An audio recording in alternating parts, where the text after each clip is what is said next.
And there are more details coming on the inside track of the disengagement that has begun between Indian and Chinese troops in eastern Ladakh. The disengagement in those points began after special representatives on the border talks, National Security Advisor Ajit Doval, spoke with his Chinese counterpart Wang Yi, also Chinese Foreign Minister. The two held a telephonic conversation yesterday which lasted 2 hours. The two discussed attempts to bring back peace and a framework to work together, stressing on the need to avoid clashes like the one that took place in the Galwan Valley on the 15th of June. Let's go straight across to India. Today's National Affairs editor Rahul Srivastav bringing us more on this. Rahul, a 2-hour conversation between National Security Advisor Doval and the Chinese Foreign Minister has apparently cleared the decks for this disengagement. Shiv, what one can say is that the first tentative step towards a kind of building a positive atmosphere for disengagement can be said to have been broken here, with both the leaders agreeing, both the people agreeing on two very basic elements. And I think the decision that there should not be a repeat what happened on June 15, as far as a very ugly clash between the two nations, armies of the two nations. These are the two very basic points on which there has been a general agreement. Now, what we are being told by our sources, that if all goes well over the little while, there are still backroom channels operating, there could be a statement issued by both the sides. And if that happens, that will be a major step shift, because once both the sides issue a statement in public domain, that means the both will be accountable to that public position. And I think from the side of India, Shiv, there has always been what we call a resolute determination to hand on to the ensured Indian integrity, but we were not India was not the aggressor. And that is why India would like the idea of China agreeing to no more future incidents of the kind happened in Galwan, because that's what really India wants, that the tempers should go down. Once the tempers go down, the government can create more confidence-building measures and diplomacy can take over from the army. Very important. Rahul, stay with me. Our Foreign Affairs editor Geeta Mohan also with us. Geeta, take us through the sequence of events. You know, Prime Minister Modi lands in Leh on Friday. Then you've got this 2-hour conversation over the phone between India's National Security Advisor and the Chinese Foreign Ministry. Take us through the sequence of how this came to pass. Well, it is a very significant development. We do know that even in the past, the National Security Advisor, who's also special representative on border talks, Ajit Doval, has been in touch or in contact with his counterpart, Foreign Minister Wang Yi, who again is the SR for border talks. In the past, for all the kind of tensions that we've seen on border issues. And on border issues, they are the nodal agencies or the nodal agents. And that's the reason why, while the Prime Minister had made a very significant statement by landing in Leh and reaching out to to the people deployed there, telling them, giving them that morale boost. On the other hand, what we were seeing was a lot of reconciliatory statements coming in from Beijing. Beijing understood one thing very clearly, Shiv, and that is that India is not going to back down. So the only forward movement is for them to engage. And in that engagement, the one key agency is the SR agency. And that's what kicked in. There was a video conference between the National Security Advisor Doval and Wang Yi. And the discussions primarily focused on disengagement, because that was the focus area, and then moving on to how should the two sides move forward when it comes to handling border situations and border issues. Also, the statement that the Indian side has put out, we are still waiting, Shiv, to see what the Chinese statement is going to look like. But the Indian statement is rather a very responsible and a very detailed statement on what really transpired between the two. The discussions were basically on immediate disengagement, ensuring that there is going to be no recurrence of clashes such as the one witnessed in Galwan. And also looking at forward movement on engaging on all fronts, militarily, diplomatically, which means that on border talks, there are two aspects. One is the SR level talks. The other is the working mechanism on consultation and coordination on border affairs. and that has to do with the MEA level talks, the official level talks, and that also will begin. Earlier we used to see it was an annual feature, now we'll see more often and more regularly, which is what I reported earlier, more regularly the WMCC level talks taking place. Okay, very interesting that they, both these leaders had a phone conversation yesterday, Geeta. I'm going to stay with this story. I'm going to also ask our producers to bring me Gaurav Sawant and Abhishek Bhalla in on this story. Okay, we've got Abhishek and Gaurav also with us. Gaurav, quickly coming to you first. What are you hearing, Gaurav? It means that this disengagement began to happen on the weekend. After the Prime Minister was there and everything was in place, the disengagement began to happen probably as recently as, last evening or even before that. Shiv, after the National Security Advisor and his Chinese counterpart on border talks, Wang Yi, spoke after Prime Minister Narendra Modi's visit, and a very strong statement from India, which virtually amounted to, if I may put it in non-diplomatic parlance, reading the Riot Act out to China, where India wants peace, but not at a cost of Chinese trampling on our toes or fingers in Ladakh. The Chinese realized that the only way forward would be disengagement. But Shiv, remember, even after the 6th of June, when the two generals on ground talked about disengagement, there was this fierce fight in which we lost 20 and they've lost, by some accounts, 16, by others more than 40. So, the trust level being down to zero, India still has to verify this disengagement doesn't just have to be cosmetic the way it is at this point of time. Their troops have moved back 1 kilometer. But the two mechanized divisions that the Chinese have, the 6 mech and the 8 mech, they are still in the rear areas. They haven't moved back to their peacetime location. That's point 1. And point 2, the Chinese are yet to go back beyond finger 8. So the Chinese would want India perhaps to be lulled into another situation where we'll think, wow, the Chinese are going back, and their disengagement is only cosmetic. Because remember, this is a 3-step process. First you disengage, then you de-escalate, and then you de-induct. This is only symbolic first step of some troops at Galwan. It is yet to spread out to Petrol Point 15, 17 Alpha, Pengong, so Depsang, Chumar, all along when the Chinese had built up. Yes. So a cosmetic first step, which India, I'm sure, is watching with a lot of skepticism on ground, Shiv. This is something that needs to be emphasized over and over again. That's a recent picture of NSA Doval along with the Chinese foreign minister. So those are the two gentlemen who spoke yesterday on the phone. Also bringing in Abhishek Bhalla, defense editor, who's in Ladakh at this point of time. Abhishek, limited disengagement has begun, but important enough that it is being reflected on both sides. The Indian Army has, said something about it, and now the External Affairs Ministry, as Geeta has reported, has put out an elaborate statement on this conversation between the NSA and China's foreign minister. What are you picking up on the ground, Abhishek, that the disengagement and the relocation is limited for now and focused on the Galwan area and the Pangong area, the two most serious places?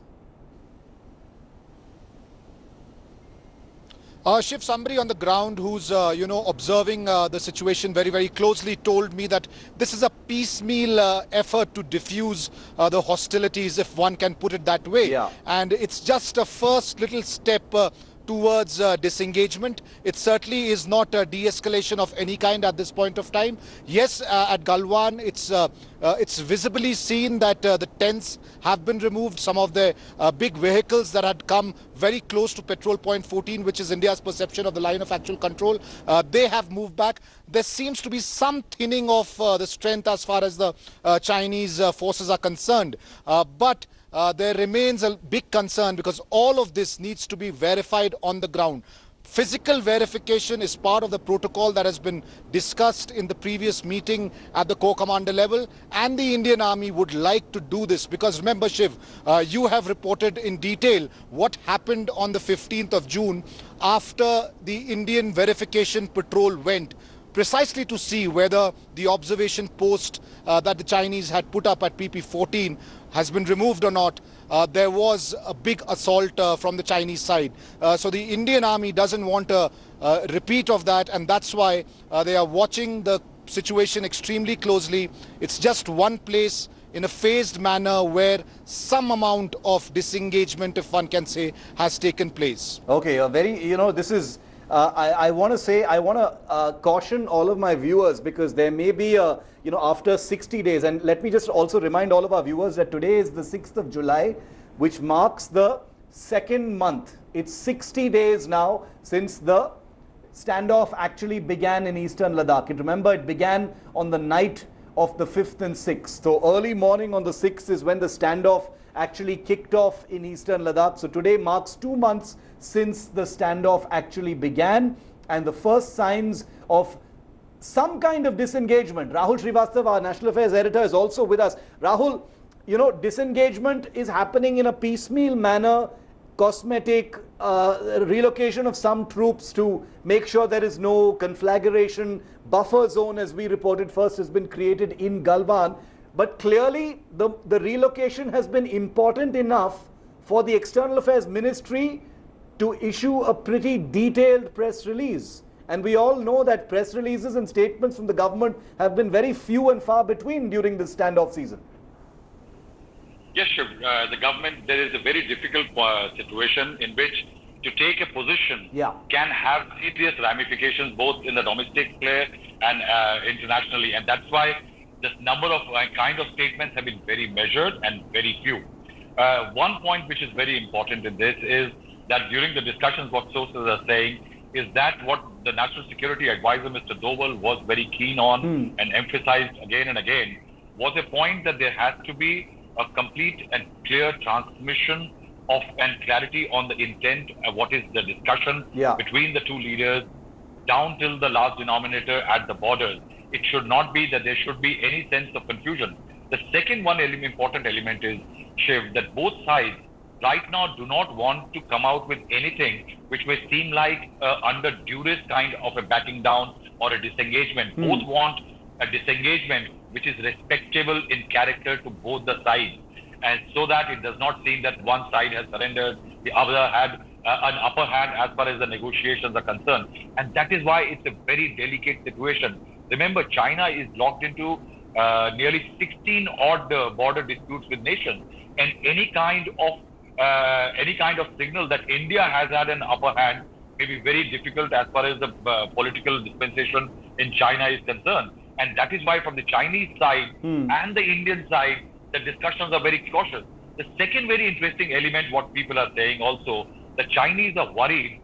Also, they want to disengage because in the Galwan River, the amount of water which has suddenly come in over the last few days, and the levels have increased. And that is why to maintain certain positions is becoming difficult for the Chinese. And sources in the PMO are saying that that is one of the situations which the Indian side can actually utilize to the disadvantage. But as you said, nothing is final right now. Yes. So tense is the situation, as you said, is that nothing can be said with finality. It will need tremendous amount of discretion on both the sides.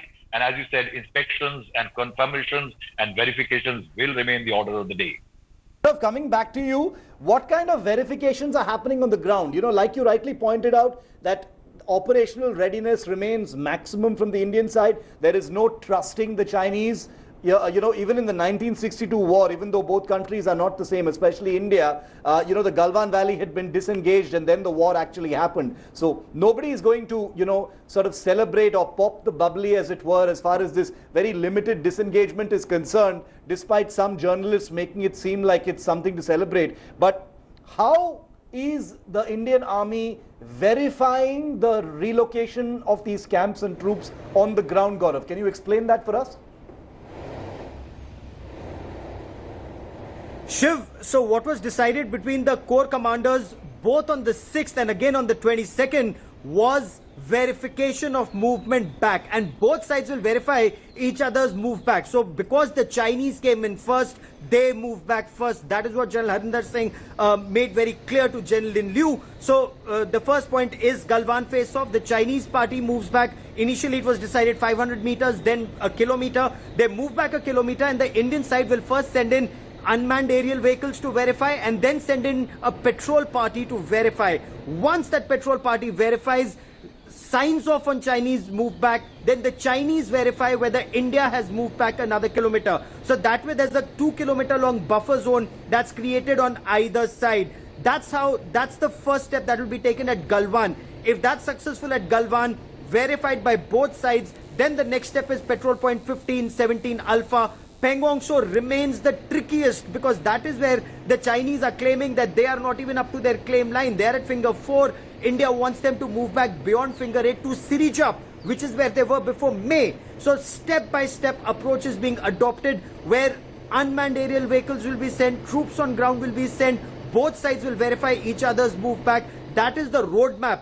Again, can China be trusted? Sure, Yes. because for China it's easier to move in once again. They have better infrastructure almost everywhere along the 830-kilometer long line of actual control, except at Galwan, where the Indian army is better mobilized. So that is where, there are many ifs and buts in this entire thing. So it's not just disengagement or de-escalation. It is ultimate de-induction back to peace location when we know that Chinese genuinely mean business and they want peace and tranquility at the line of actual control. Otherwise, they can pretend to disengage and quickly mobilize again.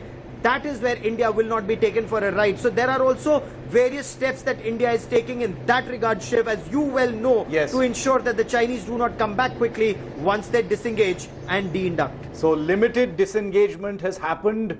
This is not a de-escalation by any stretch of imagination, and this is certainly not a de-induction of troops at the front line just yet. Gaurav, Abhishek, Geeta and Rahul, stay with me, because this is, even though the first sign of a visible pullback by Chinese troops along the line of actual control in Galwan. This is nearly 3 weeks after a bloody border clash in the Galwan Valley's Patrol Point 14, in which 20 Indian Army personnel lost their lives and at least 16 Chinese lost their lives as well. Sources have now revealed to India today that PLA troops have shifted by up to 1.6 kilometers back from the site of the clashes. Sources also said that the relocation has taken place on both sides, creating a new buffer zone about 3 kilometers wide, straddling the line of actual control. The Chinese troops have retreated by over 1.5 kilometers, and so have the Indian side. The entire area there is where the clash took place. Well, it's not just Galwan. Chinese troops have also moved back from the restive Pangong Fingers complex, Finger 4, and also Hot Springs and the Gogra post. There's been a limited Chinese pullback from the Pangong So Finger 4 area, as some Chinese positions have been dismantled, but this is by no means a major disengagement. It is only the first step and is being treated as such by the Indian Army. Abhishek, coming back to you on this, this limited piecemeal disengagement that's taking place. Tell our viewers about India's operational readiness, because India has mobilized in a very big way as well. So I'm sure that this small de-escalation does not mean at any level that India is lowering its guard. Not at all, Shiv. In fact, there is going to be no thinning of troops, I can tell you, as far as the line of actual control is concerned. In the last 2 months, there has been a massive mobilization. We have the exact numbers, but we are holding it back because these are operational details. But I can say this for sure, that the mobilization and the number of troops are easily more than double of what it used to be earlier before the standoff started. And that too, those numbers increased gradually. It did not happen overnight. So when the problem started in early May, it was by about mid-May or 20th May, the first phase of mobilization was complete. And of course, after the 15th June clash, things escalated to a completely other level. Yes. And there was another phase of mobilization at the line of actual control. And it's not just the Indian Army, it's also the Indian Air Force that is in a state of operational readiness. Here in Leh, we see a heightened air activity almost on a daily basis, sometimes even in the late evenings. A clear indication as far as the armed forces are concerned. They are ready to respond to any Chinese aggression, military aggression, if the need be. Okay, Geeta, coming back to you now. the statement today from the External Affairs Ministry is the most detailed one so far on the diplomatic level engagement between both sides that has been largely invisible. You know, the talks has been largely visible to the Indian public at the army level. That's where we've seen it. But there has been a very strong back channel that's been on. And today's statement from the External Affairs Ministry appears to confirm that the diplomatic engagement has been consistently on throughout.